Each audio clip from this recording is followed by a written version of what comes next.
The crystal chamber floated in the darkness of space, catching the light of distant stars. Inside, 5 beings gathered around a table made of pure energy. They were the leaders of the Galactic Concord, and they had ruled this part of the galaxy for thousands of years. Ambassador Jekthar moved his 8 arms in a gesture of frustration. His purple skin rippled with patterns that showed his annoyance. He was old even by his species' standards, and he had seen many wars. But this situation troubled him in ways he could not quite explain. "The humans refuse again," he announced to the council. His voice carried through the chamber without sound, translated directly into each being's mind. "They have declined our offer of protection and continue to expand into the buffer zones." Overseer Melon shifted in its containment field. The Korthian collective spoke with 1,000 voices at once, all perfectly synchronized. "This is unacceptable. They have been in space for barely 200 years. We have maintained order for millennia. They must learn their place." High Curator Senna unfolded from her resting position. She was ancient, her crystalline body containing memories from before most species in the galaxy had discovered fire. The archives show that young species always test boundaries. This is natural. However, the humans show unusual persistence. Perhaps we should examine their records more carefully before acting. Admiral Cross slammed his clawed hand on the table. The reptilian warrior's scales flashed red with anger. "Examine? We have examined enough. They occupy 12 systems that rightfully belong under Concord protection. They mine resources that should be regulated. They refuse to pay tribute or acknowledge our authority. This is rebellion, pure and simple." The 5th member, Observer Yith, pulsed with soft blue light. The crystalline being rarely spoke, but when it did, others listened. "What does the military assessment show?" Cross pulled up a holographic display. "The human fleet consists of approximately 400 vessels. Most are converted civilian ships. Their actual military craft number less than 100. Their technology is adequate but centuries behind our own. Their largest ship has 1/10 the firepower of our smallest destroyer." Melon's 1,000 voices hummed with satisfaction. "The mathematics are clear. We can enforce compliance with minimal resource expenditure. A demonstration of force will suffice."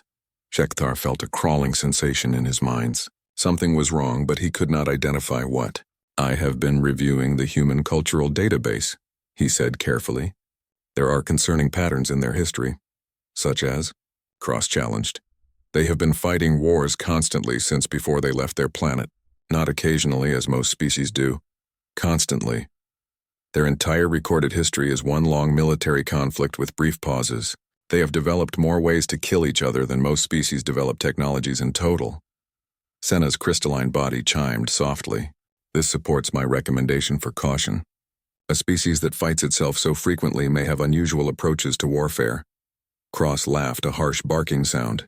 "This supports my position. They are primitive, violent, and disorganized. They fight each other because they lack the discipline for proper civilization. This makes them weaker, not stronger. A unified force will crush them easily." Melon agreed with its chorus of voices. Observer Cross is correct. Internal conflict weakens species cohesion. Our simulations show a 94% probability of human surrender when faced with overwhelming force. They will submit or be destroyed. Either outcome is acceptable. Jekthar pressed his argument. "But look at these specific records. There is a battle they call Thermopylae. 300 of their warriors held a pass against hundreds of thousands. They all died, but they delayed the enemy long enough to—" "They all died," Cross interrupted. "Your example proves my point. They fought stupidly and lost. This is not concerning. This is confirmation of their inferior tactical thinking. There are dozens of similar examples," Jekthar continued. "Alamo, Bastonia, Stalingrad, Firebase Gloria. In each case, they fought against impossible odds. In many cases, they lost. But they celebrate these defeats as victories. They build monuments to them. They teach their children about them." "I do not understand this psychology." Melon's voices took on a dismissive tone. "It is primitive thinking. They glorify failure because they fail frequently. Advanced species understand calculated retreat and strategic surrender. The humans will learn these concepts when we demonstrate our superiority." Observer Yith pulsed with orange light, indicating consideration. Ambassador Jekthar raises valid concerns. Perhaps we should attempt further diplomatic engagement. "We have attempted diplomacy for 3 years," Cross said. They smile, they talk, they make promises, and then they do exactly what they planned to do from the beginning. They are not negotiating. They are stalling while they expand. We must act now, or we will face a more difficult problem later. Senna accessed her archives, projecting images into the chamber. I show for consideration. Human population growth rate, industrial capacity expansion, colonial development speed. At current rates, they will control 50 systems within 20 years, 100 within 40. They reproduce and build faster than any species in recorded history. The chamber fell silent for a moment. Even Meln's 1,000 voices paused. Cross broke the silence. Then we must act immediately, before they become too large to manage efficiently. I propose a demonstration of force. We take one of their frontier colonies, a small one. We show them the price of defiance. They will see reason, and if they do not, Shekthar asked quietly. Then we escalate until they do. We have 3,000 warships. They have 400 inferior vessels. The mathematics are simple. Melon began calculating probabilities aloud, its voices creating a strange mathematical harmony. Fleet engagement, Concord victory probability 97.3%. Casualties conquered forces estimated 3 to 7 ships. Casualties human forces total. Economic cost minimal. Political cost minimal. Assessment recommended action. Shekthar felt the decision slipping away from him. He tried one more time. I asked the council to consider that we may not understand human psychology adequately. They are strange, different. Their responses do not match our models. They are primitives who do not understand the reality of power. Cross said flatly, "This is not strange. This is typical of young species. We will educate them. The council must vote." Observer Yith pulsed yellow, indicating abstention. This observer chooses not to vote. The outcome is already determined. Senna's crystalline body dimmed slightly. I vote for caution. I recommend additional study before military action. I vote for immediate action, Cross announced. The collective votes for immediate action. Melon's voices chorused. All eyes turned to Shekthar. He felt the weight of history pressing down on him. His minds told him something was wrong, but he could not articulate what. The logic seemed sound. The mathematics were clear. Humans were outnumbered and outgunned. They would have to submit or be destroyed. I vote for action, he said quietly, but I request that we prepare multiple contingency plans. Unnecessary, Cross said, already pulling up tactical displays. But noted. The vote is decided. We will issue a final ultimatum to the humans. They will have 48 standard hours to accept Concord authority over their frontier systems. If they refuse, we will take the Thresh system by force. It is small, poorly defended, and will serve as an adequate example. The message was prepared and sent. It was formal, proper, and absolutely clear. Submit or face consequences. The human response came back within 6 hours. It was polite, diplomatic, and equally clear. They thanked the conquered for their concern, but respectfully declined to accept external authority over human space. They offered instead to negotiate a trade agreement and mutual recognition of borders. Cross read the message and laughed. They negotiate while standing on a cliff edge. Fascinating, they truly do not understand their situation. Melon's 1,000 voices hummed with certainty. They will understand in 48 hours. But Shekthar stared at the human message and felt a chill run through all 8 of his limbs. The tone was too calm, too confident, as if the humans knew something the Concord did not. He pulled up the human historical files again and began to read more carefully. Surely there was something he was missing, some key to understanding these strange, violent, persistent creatures. The timer began counting down to war. The Thresh system was not impressive by any measure. It had 1 rocky planet, 3 mining stations, and a small defense platform that orbited the largest asteroid. About 8,000 humans lived there, most of them miners and their families. The conquered fleet that arrived to take it consisted of 47 warships, including 3 dreadnoughts. Admiral Cross stood on the bridge of his flagship, watching the system on his displays. 3 human patrol ships moved to intercept his fleet. Behind them, the defense station powered up its weapons. Cross felt a moment of satisfaction. This would be quick and clean. Open a channel, he ordered. The face of a human woman appeared on his screen. She wore a dark blue uniform with several insignia that Cross did not recognize.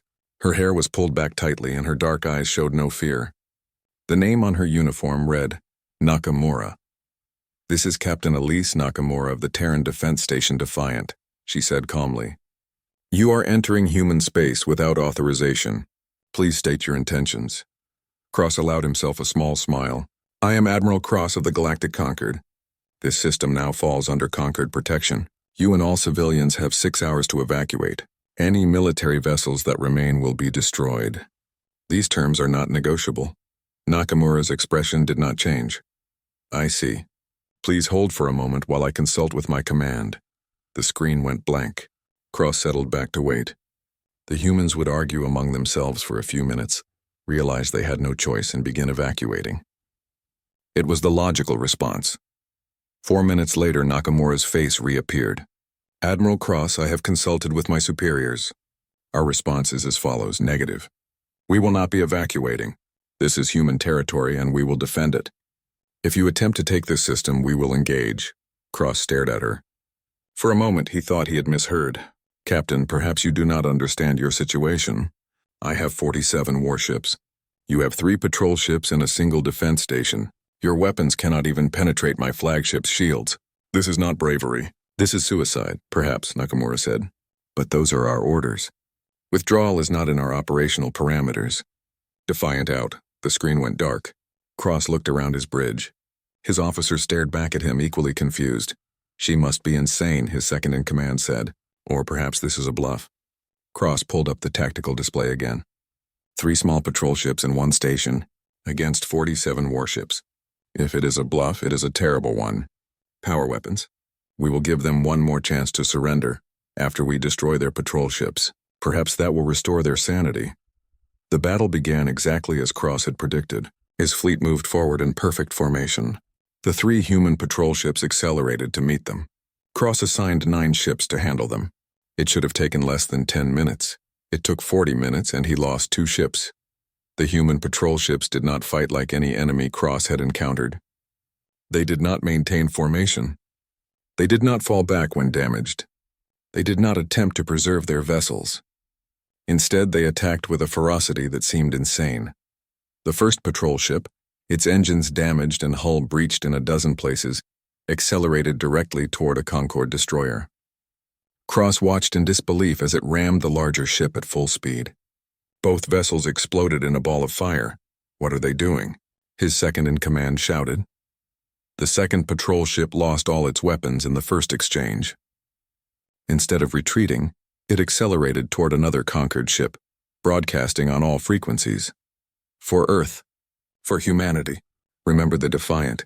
It crashed into the hangar bay of a Concorde light cruiser. The explosion ripped through 3 decks.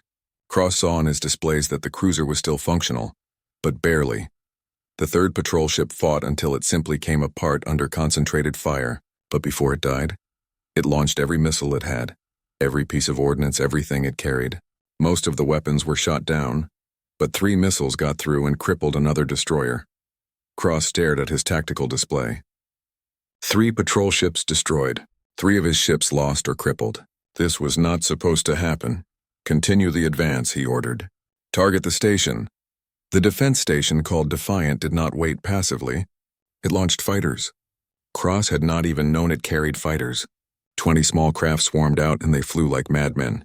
They dove through Concorde formations, firing at point-blank range. Several deliberately crashed into Concorde ships. They are using their fighters as missiles, his tactical officer reported, his voice high with disbelief. The station itself fired everything it had. Its weapons were inferior, but there were many of them. And the humans did not fire at random. Every shot targeted weak points, joints in armor, sensor arrays, weapon mounts. They were not trying to destroy ships. They were trying to disable them. A Concorde cruiser lost its main engines to a lucky shot. It began to drift. Cross saw a strange object on his sensors approaching the crippled ship.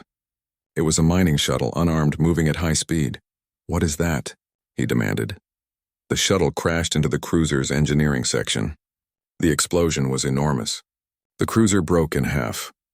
Admiral, his sensor officer said quietly, I am detecting multiple civilian craft launching from the mining stations. They are approaching our fleet. Cross watched in growing horror as dozens of mining ships, cargo haulers, and personal transports accelerated toward his fleet. They had welded weapons onto their hulls. They had loaded their cargo bays with explosives. They were turning themselves into bombs. "Target all approaching craft," Cross ordered. "Fire at will." His fleet began shooting at everything that moved. They destroyed most of the civilian ships, but not all. A mining hauler, burning and coming apart, crashed into a Concord frigate.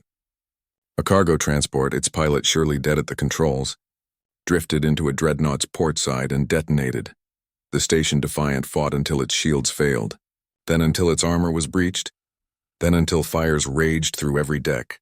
Cross could see on his displays that life support was failing.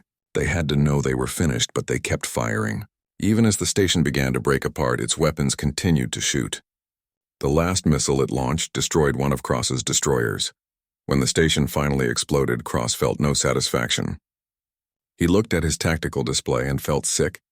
47 Concorde warships had entered the Thresh system. 33 remained combat-capable. 14 ships were destroyed or too damaged to fight. The humans had lost everything.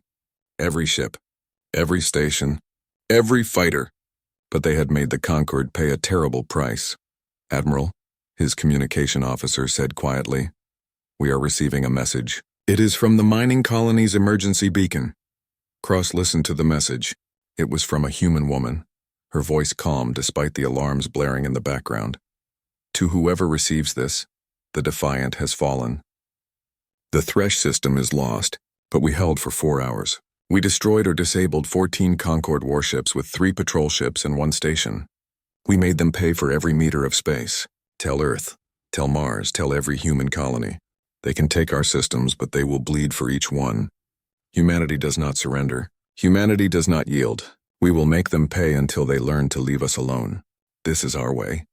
This is our promise." Captain Elise Nakamura signing off. Then the transmission ended. Cross sat in his command chair for a long time. Around him, his crew began damage reports and casualty counts. They had won. The system was theirs, but it felt nothing like victory. He pulled up the human historical files and began to read. Thermopylae, Alamo, Wake Island, Stalingrad, Firebase Gloria, battle after battle where humans fought against impossible odds, where they lost, where they died to the last soldier. And they celebrated these defeats. They remembered them. They taught them to their children. They fight like they have no concept of calculated surrender, he said aloud. His second-in-command looked at him. "Sir?" "Prepare a full report for the council," Cross said quietly. "Include everything. The casualty ratios, the tactics, the civilian participation, everything. They need to see this." "We won, sir," his second-in-command said, confused. "The system is ours." Cross looked at the debris field that had been human ships and stations. "Did we?" he asked softly. "We came here with 47 ships to take one small mining colony. We lost 14 ships. We have 800 dead, for one colony. The humans have hundreds of colonies, thousands of ships, millions of people. If they all fight like this," and he did not finish the sentence. He did not need to. The mathematics were suddenly very different from what the council had calculated. In the wreckage of the Defiant, emergency beacons continued to broadcast Captain Nakamura's message into the void. It would reach Earth in 3 days. It would reach every human colony in the sector in a week. And then Cross realized the terrible truth. This had not been a battle. This had been a message. The humans had fought knowing they would lose. They had died to send a signal to every other human in space. The message was simple. Make them pay. Cross looked at his damaged fleet and understood that the war was just beginning. And he was no longer certain the Concorde would win it. 8 months passed, and the war spread like fire across the frontier. Ambassador Jekthar stood in his private chamber, reviewing reports from 14 different battle zones. Each report told the same impossible story. The Concorde was winning every battle, and somehow they were losing the war. His communication panel chimed. It was Overseer Mellon, its 1,000 voices tight with frustration. "Ambassador, I must speak with you about the probability calculations," Mellon said. "Something is wrong with the mathematics." Jekthar gestured for the collective to continue. "We have won 37 engagements," Mellon explained. "We have lost 4. By all logical measures, the war should be concluding. The humans should be seeking terms. Instead, they are escalating. They are attacking supply lines, raiding outposts, and forcing us to defend systems we already control. The resource expenditure is 300% above projections. What do the revised calculations show? Jekthar asked, though he already suspected the answer. Melon's voices took on an uncertain quality, something Jekthar had never heard from the collective before. If current trends continue, we will achieve total military victory in approximately 18 months. However, the economic cost will exceed acceptable parameters within 12 months. 3 member species have already submitted formal complaints about war expenditures. The Talon Imperium is threatening to withdraw its fleet contribution. Jekthar pulled up a tactical map. Red markers showed human-controlled systems. Blue markers showed conquered conquests. There were more blue markers, but around each blue marker were dozens of small yellow indicators: human raids, guerrilla attacks, supply line disruptions. They are not trying to win, Jekthar said quietly. They are trying to make victory too expensive. He opened a file on his screen. It contained an interview with a captured human officer, a woman named Captain Rika from the destroyed cruiser Relentless. She had been captured 3 months ago when her ship was disabled. According to Concord Protocol, prisoners were to be treated well and offered exchange, but this captain had refused exchange. She said she wanted to stay and observe. Admiral Cross had allowed it, intrigued by her request. Now her observations filled a dozen reports. Jekthar opened the most recent one and began to read. Captain Rika's report, Day 87 of captivity. My captors continue to be confused by human psychology. They ask me daily why we fight the way we do. Today I tried to explain using their own entertainment systems. I showed them 3 human films, 300, The Alamo, and Saving Private Ryan. They were horrified. In each film, humans face overwhelming odds. In most cases, the humans lose, many die. But the Concord observers could not understand why these stories are so popular among humans. Why do we celebrate defeats? Why do we build monuments to battles we lost? I tried to explain we do not celebrate the defeat. We celebrate the courage, the refusal to surrender, the willingness to pay any price for freedom. They do not understand. They calculate acceptable losses and retreat when those losses are exceeded. This is logical to them. I told them about the Alamo. Less than 200 defenders against several thousand attackers. They all died, but they held for 13 days. They gave Sam Houston time to build an army. That army destroyed the enemy 6 weeks later. The Alamo was a defeat that led to victory. They said, but the defenders gained nothing. They died, I said. They gained 13 days. And they sent a message: attacking Texas would be expensive. Fighting humans would cost blood and time and treasure. They did not understand. They asked, but what did the individual soldiers gain? They are dead. I had no answer they would accept. How do you explain to someone who calculates everything that some things cannot be calculated? That honor and freedom and defiance have a value beyond mathematics? One of the Vexri guards, an 8-limbed warrior named Thek, asked me, do you not value your own life? I told him I value my life, but I value freedom more. I value the right to choose. I value the idea that my children will live free. For that I would pay any price. He looked at me with what I think was pity. That is illogical, he said. I smiled. Yes, I told him. It is completely illogical. That is why you will lose this war. Jekthar closed the report and felt a chill run through his body. He opened another file. This one contained an analysis of human tactical evolution. In the first month of the war, human forces had used standard defensive tactics. They lost quickly, but they learned from each defeat. By the second month, they had adapted. They began using tactics the conquered had never seen. Human ships would drift, pretending to be disabled, then attack when conquered vessels approached to capture them. Mining charges would be left floating in space, disguised as debris. Entire stations would be rigged to explode when occupied. In the third month, the humans began targeting supply lines. Small, fast ships would jump in, launch missiles, and jump out before the Concorde could respond. They did not try to win battles. They simply made supply runs dangerous and expensive. By the fourth month, human tactics had evolved again. They started attacking conquered systems far behind the front lines, not to hold them, just to force the Concorde to divert forces to defend everything. Now in the eighth month, Concord forces held more territory than before the war. But they were spread thin, protecting supply lines and garrison duty. And the humans kept coming? Smaller attacks, constant pressure, never stopping, never surrendering. Jekthar's panel chimed again. This time it was High Curator Senna. "Ambassador, I have found something in the archives," she said, her crystalline voice chiming with concern. "Records from 600 years ago. A species called the Dorvan. They fought the ancient Concord for 3 years. We have no records of them now. What happened to them?" Jekthar asked. "We destroyed them completely," Senna said quietly. "Every colony, every ship, every outpost. The war became so expensive that the Concord decided total extermination was more efficient than continued conflict." Jekthar felt his stomach's turn. "Are you suggesting?" "I am suggesting that we have been here before," Senna interrupted. "A stubborn species that would not accept conquered authority, that fought beyond the point of logic. We destroyed them because we could not afford to keep fighting them. But Ambassador, the Dorvan had 12 colonies. The humans have hundreds. The Dorvan had a population of 2 billion. The humans have over 40 billion. We cannot exterminate them. We do not have the resources." Admiral Cross appeared on the screen as well.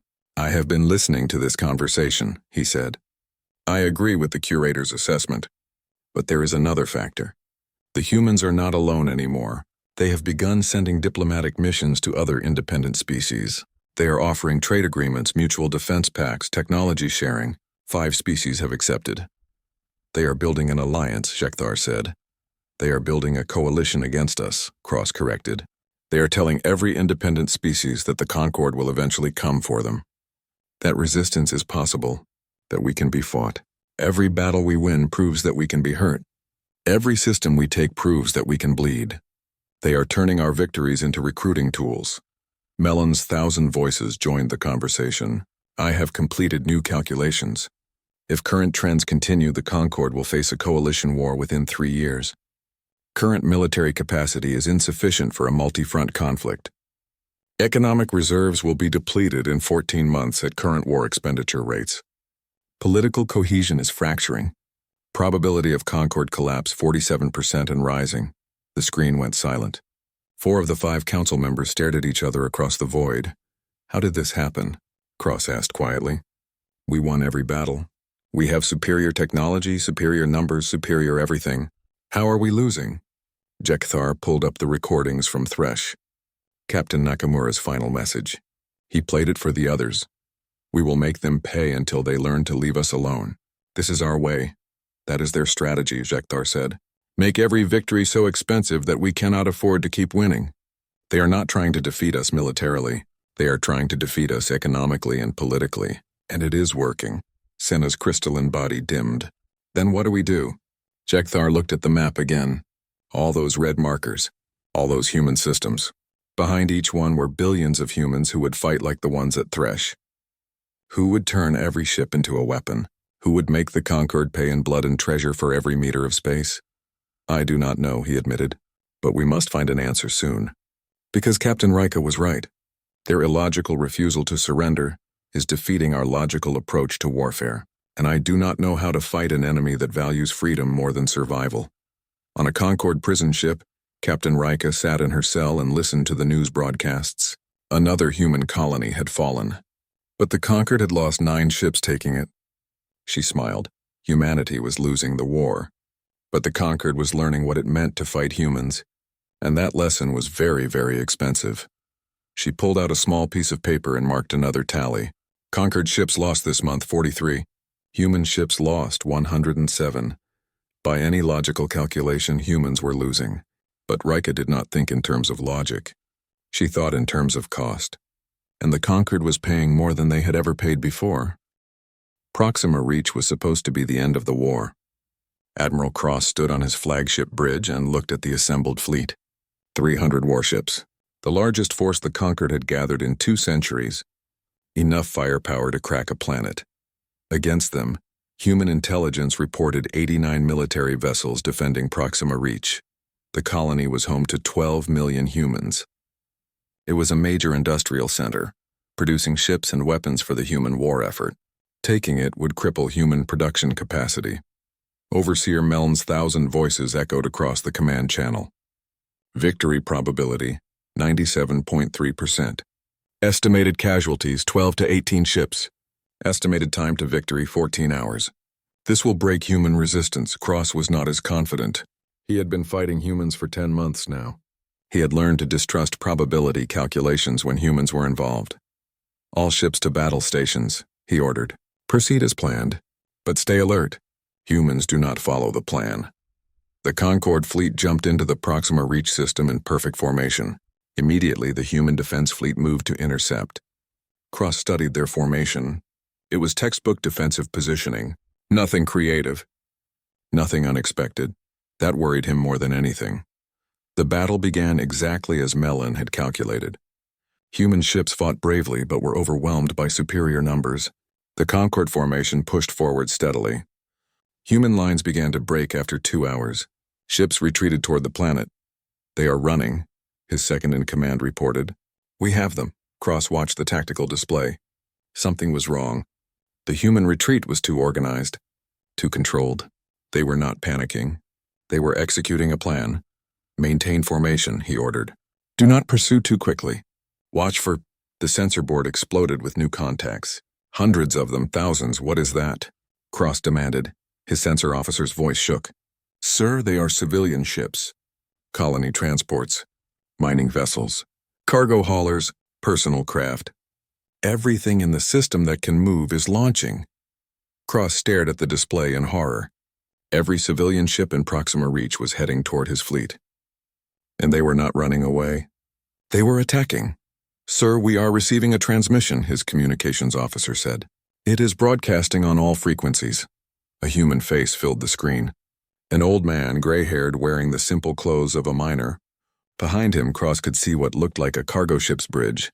My name is Marcus Webb, the man said calmly. I moved to Proxima Reach 40 years ago. I have 3 children here, 7 grandchildren. I spent my life building this colony, making it a home. And now you want to take it from us, Webb paused, looking directly at the camera. You think we are just civilians, that we are not soldiers. You are wrong. Every human is a soldier when our homes are threatened. Every ship is a warship when we choose to fight. You want Proxima Reach? Come and take it. But we will make you pay for every meter, every second, every life. This is our home, and we will defend it. The transmission ended. The civilian fleet accelerated toward the Concorde formation. Cross felt his claws dig into his command chair. Target the civilian ships. Fire at will. Sir, his weapons officer said quietly. There are thousands of them. We cannot possibly target them all. Then target as many as you can. The Concorde fleet opened fire. Civilian ships exploded by the dozen, by the hundred. But there were too many.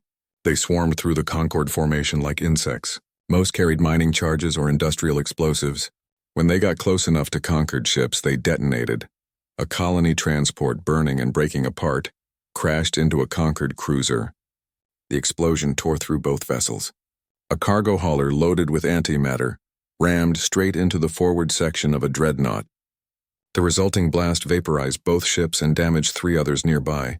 We are being boarded, someone shouted. Multiple ships reporting boarding parties. Cross pulled up the security feeds. Human civilians wearing improvised armor and carrying whatever weapons they could find were pouring out of docked shuttles and fighting through Concorde corridors. They fought with no training, no coordination, no tactics, but they fought with absolute determination. On the Concorde carrier Dominant, a civilian liner had crashed into the hangar bay. Hundreds of humans poured out. They were mostly miners, factory workers, and farmers. They had rifles, shotguns, and mining tools. They fought Concorde security forces in a brutal close-quarters battle that lasted hours. Cross watched the security feed from Dominant. A human woman, maybe 60 years old, fired a mining laser at a Vexri warrior. When the laser ran out of charge, she picked up a piece of debris and swung it like a club. A Concorde soldier shot her. She fell. Behind her, 3 more humans charged forward. Pull back, Cross ordered. Reform at the edge of the system. Sir, we are winning, his second-in-command protested. The casualties are acceptable. We can still take the system. Cross looked at his casualty reports. 53 ships destroyed, 97 damaged. casualties unknown but climbing every second. And the civilian fleet kept coming. For every ship they destroyed, 2 more appeared. I said, "Pull back," Cross roared. The Concorde fleet began to withdraw. The human military vessels, what was left of them, did not pursue. They had lost 62 of their 89 ships, but they had achieved their goal. The colony was still in human hands. As Cross's fleet retreated, he received one final transmission. It was from a small mining ship called Prosperity. The ship was barely holding together, trailing atmosphere and debris. Its pilot was a young human man, maybe 20 years old. "My name is David Chen," the young man said. He was bleeding from a head wound and his voice was weak. "I am a mining engineer. I have never been a soldier. But today I am both. My ship is loaded with antimatter. I am going to ram your flagship. You cannot stop me. And even if you do, 10 more will come after me. 100 more. 1,000. We are 12 million people. And we have 12 million ways to make you pay." The transmission cut off. The mining ship accelerated toward Cross's flagship. "Shoot it down," Cross ordered. Every weapon on the flagship fired. The mining ship came apart under the barrage, but its momentum carried it forward. The wreckage, still containing most of its antimatter cargo, crashed into the flagship's lower decks. The explosion ripped through 7 levels. Emergency bulkheads sealed containing the damage, but the flagship was crippled. Cross transferred his flag to another ship and continued the retreat. By the time the Concorde fleet limped back to its staging area, the casualties were tallied. 178 ships destroyed or too damaged to repair. Tens of thousands dead, and Proxima Reach remained in human hands. The colony had been evacuated during the battle. 12 million humans transported to other systems. The industrial facilities were destroyed, denied to the conquered. But the humans had saved their people. Cross sat in his new command center and stared at the reports. They had come to break human resistance. Instead, the humans had broadcast the entire battle across their networks. Every human colony had watched as civilians fought warships, as ordinary people turned their ships into weapons, as a mining engineer sacrificed himself to damage a flagship. "We won," his second-in-command said quietly, though he sounded unsure. "Did we?" Cross asked. He pulled up the casualty ratios. "We came here with 300 ships to crush 89 military vessels and take an industrial colony. We lost 178 ships. We have, I do not even know how many dead. The colony is evacuated and its facilities destroyed. We gained nothing. And we lost more than half our fleet." He pulled up a message that had just arrived from Concorde High Command. The Talon Imperium was withdrawing from the conquered. The Corthian Collective had formally requested an emergency council session to discuss ending the war. 2 other species had threatened to leave if the war continued. At current loss rates, Cross read from the report, conquered military capacity will be exhausted in 14 months. Economic reserves critically low. Political cohesion failing. Recommend immediate cessation of hostilities. He looked at the image of David Chen, the young mining engineer who had died trying to ram a flagship. Just an ordinary person, not a soldier, not a warrior, just someone defending his home. "They all fought like him," Cross said softly. "Miners, farmers, engineers, teachers, 12 million people, and every single one of them was willing to die fighting us. How do you defeat an enemy like that?" His second-in-command had no answer. Cross pulled up the human transmission networks. They were broadcasting messages from Proxima Reach, showing the civilian ships attacking the Concorde fleet, telling the story of Marcus Webb and David Chen and hundreds of others who had fought. The messages ended the same way. "They can take our systems, but we will make them pay. Remember Thresh, remember Proxima. Make them pay." And Cross realized the terrible truth. Proxima Reach was supposed to break human resistance. Instead, it had become another symbol. Another battle for humans to remember. Another story to teach their children. Another reason to fight. He had fought in wars for 50 years. He had won dozens of campaigns. He had conquered systems and broken enemy fleets. But he had never fought an enemy like this. An enemy that turned every defeat into victory.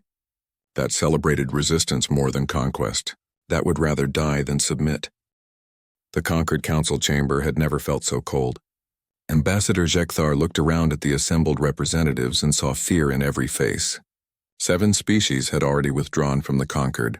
4 more had threatened to follow. The 1,000-year-old alliance was collapsing. We must vote on the armistice immediately, Jekthar said. His 8 arms trembled slightly. He was old, and the stress of the past months had aged him further. The mathematics are clear. If we continue this war, the conquered will cease to exist within 6 months. Admiral Cross stood to present the military report.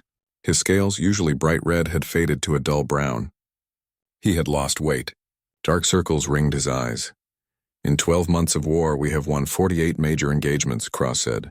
His voice was flat, emotionless. We have conquered 23 human systems.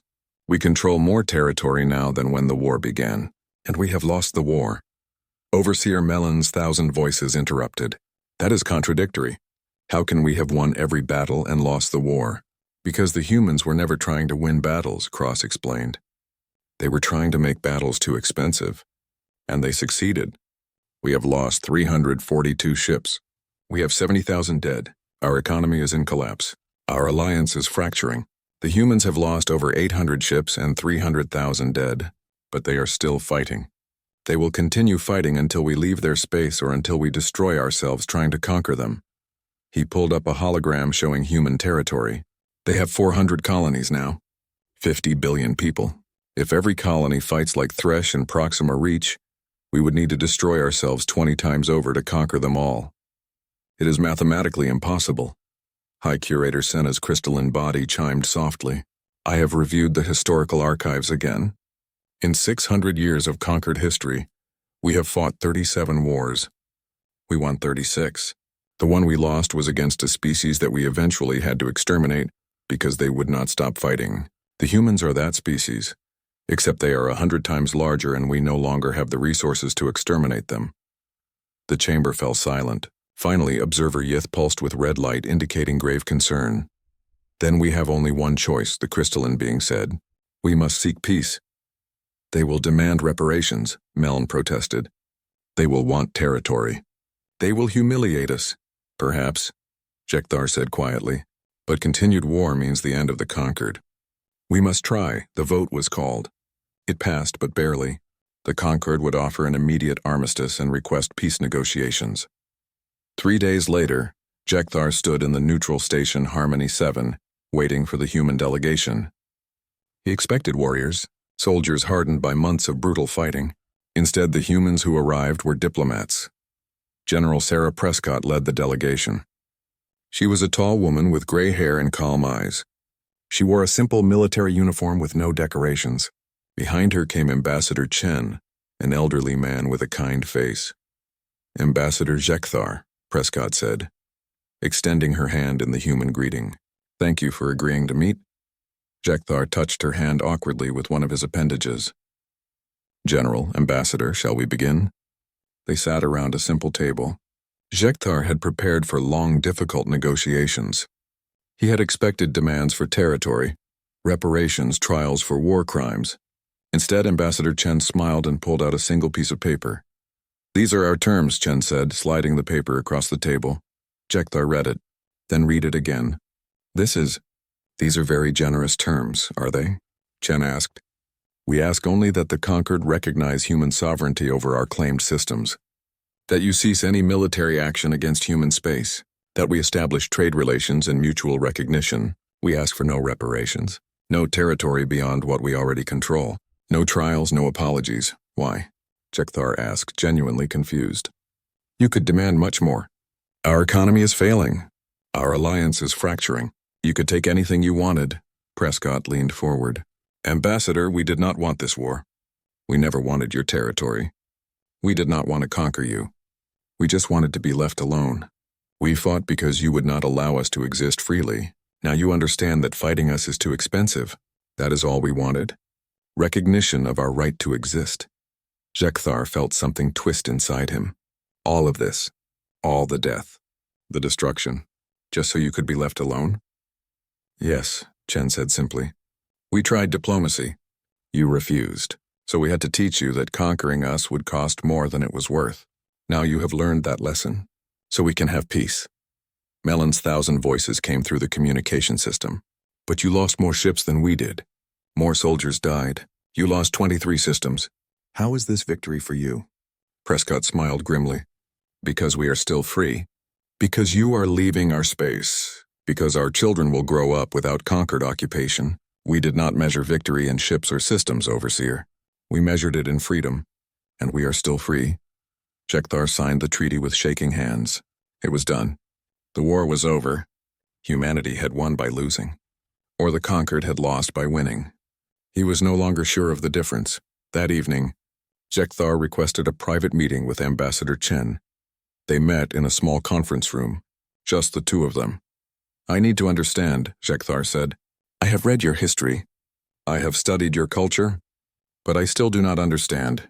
Why do you fight like this? Why do you celebrate defeats? Why do you value freedom more than survival?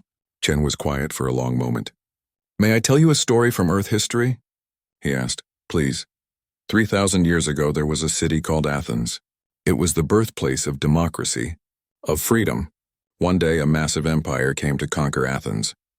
The empire had millions of soldiers. Athens had thousands. The logical choice was to surrender, but the Athenians did not surrender.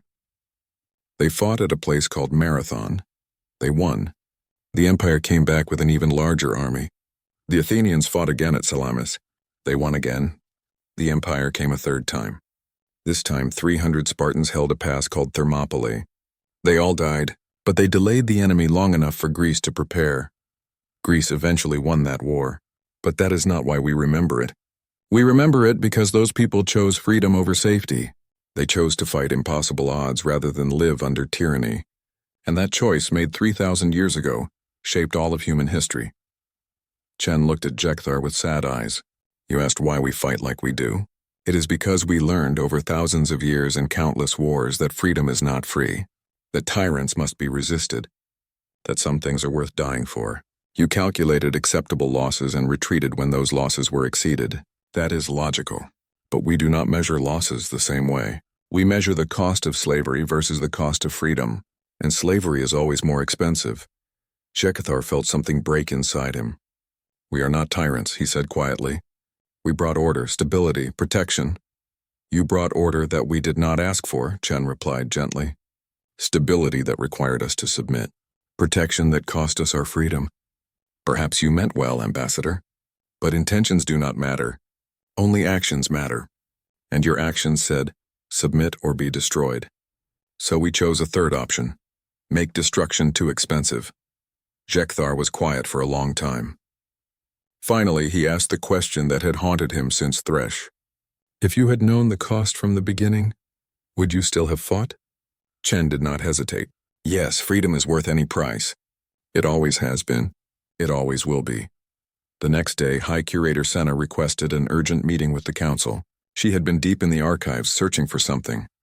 I have found records, she announced, her crystalline voice grave, from before the Conquered was formed. From the early days of our species' expansion into space. 6 species. All similar to humans, stubborn, resistant, unwilling to submit. We fought them. We conquered them. And then we erased them from history. She projected images into the chamber. Ancient records. Battle reports. Final solutions. The Dorvan fought for 3 years before we destroyed them completely. The Threx fought for 5 years. The Galdan fought for 7. In each case, we eventually decided that extermination was more efficient than continued resistance. We killed them all, billions, and we forgot them. We rewrote history to say they never existed. The chamber was silent. The humans survived because they are too large to exterminate, Senna continued. They have 50 billion people across 400 worlds. We cannot kill them all, so instead, we must learn to live with a species that refuses to submit.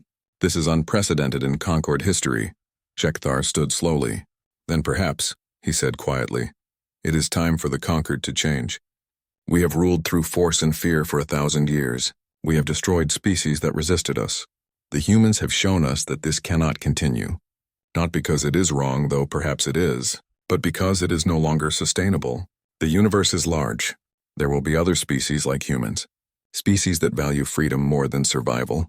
We cannot destroy them all. Melon's 1,000 voices were uncertain. What do you propose? I propose we learn from the humans, Jekthar said. We learn that some things cannot be conquered, that some species cannot be ruled.